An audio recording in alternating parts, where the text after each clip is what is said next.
Hello, it's Mrs. Duncan, your English 102 online instructor. In this video, we wrap up the ending of A Dollhouse.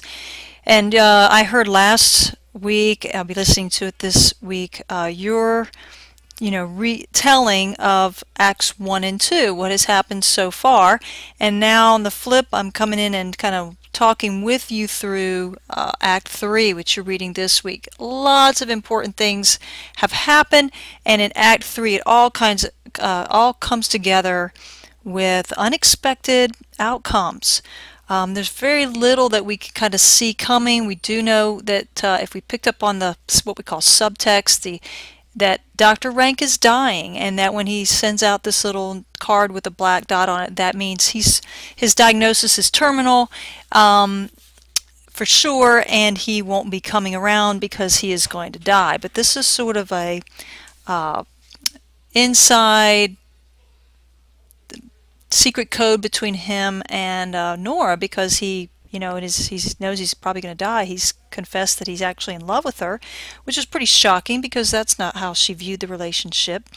She saw it as a friendship, and where she spent time and talked, and he listened. And it was more than that. So we found that out. All kinds of things. Can't recap everything in the time that I have.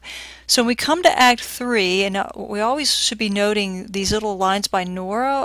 They're called little soliloquies. They're just very short, but they are letting you know what's really going on. And we find at the end of Act 2, she says, it's 5 o'clock, 7 hours till midnight, 24 hours till the next night, then the Tarantella, remember the big event, the costume party, 24 and 7, add that up, 31 hours to live. To live. She's hinted, and if you're not sure what she was going to do, she is anticipating the end of her life as well. But she's play acting, right? As she has done, thinking she's doing that, playing the role of the wife. Now she's doing that. That deception is played out more deliberately and intentionally because of the fraud and that she has committed by getting a loan from Krogstad. When we open up Act 3, we have Mrs. Lind and Krogstad having a conversation, which is kind of unexpected, although we know that they knew each other in the past. Matter of fact, they had been lovers. They had planned to get married at least, and went separate ways, and Krogstad is pretty cranky about it. She asks to talk to him, and we find out just real quickly, this is just the resolution of this particular conflict. There's a conflict between them from the past that plays out here, and she explains why she had to marry somebody else because of economic factors. And the whole thing of love versus money is a theme throughout A Doll's House, but it's really a social theme that Ibsen is projecting out there, that judging people because of they're having to make some decisions based on economic hardship is maybe is a little tough, especially for women, and women and their rights and their perspectives is a big theme for Ibsen, and it wasn't very well received in the late 1800s when this was actually first published and produced, prior to women having any legal rights. But he spoke into that. He had a high social message on that. So she's explaining this to Krogstad, and he's coming at it with the kind of a cynical view. I don't think we have anything to talk about. You dumped me, and you're heartless, and you're like all women, and they, heartless woman jilts a man when someone else comes along with more money. And she's trying to explain that she just was trying to survive. So she's very empathetic to him and him doing the things he did just to survive as well, and that creates some kind of common ground for them. She says there was no other choice, and we're both desperate people, shipwrecked. We could be together, and he's kind of shocked by that, but they decide to work that out. They decide they'll be together. She says, I want to be a mother to someone. Your children need a mother. We need each other, and I believe in you. And it just changes him around. He goes from this kind of sinister character to someone with hope who wants to do the right thing. If we could evaluate him, right? We could analyze him and say he's a dynamic character. He's really changed. He changed from this deceitful person, ruthless person, to someone willing and ready to do the right thing, and it's all because of love. So it has that kind of nice little aspect to it. But the shocking thing is that when he says, "Look, I will undo what I've done. I will take it all back. I'll get the letter." And Mrs. Lynde says, "No, don't take your letter back." And it's like, "What? I thought that's why you were here, to talk me out of it." And she says, "Initially I thought that, but there's something really dysfunctional about this home, and Helmer really needs to know. This secret needs to come out. All this falsehood, deception is wrong." And he's like, "Well, okay, if you think that's what's right." But meanwhile, the dance has been going on upstairs, and they hear it. They hear when it's over, and they kind of like, kind of get together to kind of move on with their life. So then you get Nora and Helmer, who've come in after the costume party. It's really important to remember that this is a costume party, and there's references throughout the play to a mask, and it becomes a symbol that Ibsen uses to convey the idea that represents not just a physical, literal mask she wore for the costume party, but it represents how she's been masking her true self throughout the whole, not just the whole play, but the whole marriage, playing the part of a little helpless bird, right, who can't manage money. Meanwhile, she's working on the side, paying off this debt, taking care of Torvald in ways he can't even imagine, to save his life. She's been play acting. She's been wearing a costume the whole time. And so that's important, because that gives significance to this whole little, and the tarantella is Italian dance, it's Italian costume, which is that reminder of the trip they took to Italy when they were first married that saved his life. So it's just kind of bringing that past back up into the present, because that's what kind of created the initial conflict. But he doesn't really know about it. He's been deceived, so it's been hidden. It's been hidden and only been in conflict between her and Krogstad to keep the secret, and that wasn't threatened until just, the beginning of the play. Well, you get Helmer's, all his emphasis on her looks, his shallowness there, how it's really all about, basically having a trophy wife, someone on his arm that makes him look good, and he's very, egotistical and very self-serving, so they both have faults. You can fault Nora for being deceitful, not being honest, playing into this role, and you can fault Helmer for being egotistical and self-centered and just valuing her as a little plaything, really, a doll, and not giving her equality at all in the relationship. Tries to pull Mrs. Lynde in. There's another thing that kind of reinforces this, and I don't know if you would have thought it was significant, but kind of like the costuming, this little conversation about knitting versus embroidery. And that seems very irrelevant, but it becomes very symbolic. And if you'll think even about quilting and things that we've had in the past stories, they become more representative. I mean, this idea of weaving is a very historical symbol for women and what they do in the home. You've got it in the great Homer tale, the Odyssey, with his Odysseus' wife, Penelope, who's back at home, keeping the home fires burning, and she is weaving a shroud and then unweaving it, hoping that he could get home, and meanwhile deceiving all the suitors.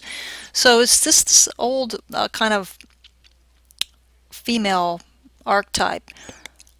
Well, he says, "What are you doing?" "You're knitting." And then, you were knitting. He says, "Well, you ought to embroider." And she's like, "Well, why?" "Because it's prettier." And you see the emphasis again on pretty. If you think about it, when you knit something, okay, it's functional, right? You knit a pair of mittens, you knit a scarf, you knit a sweater, you knit socks, you knit a cap, right? They're all functional.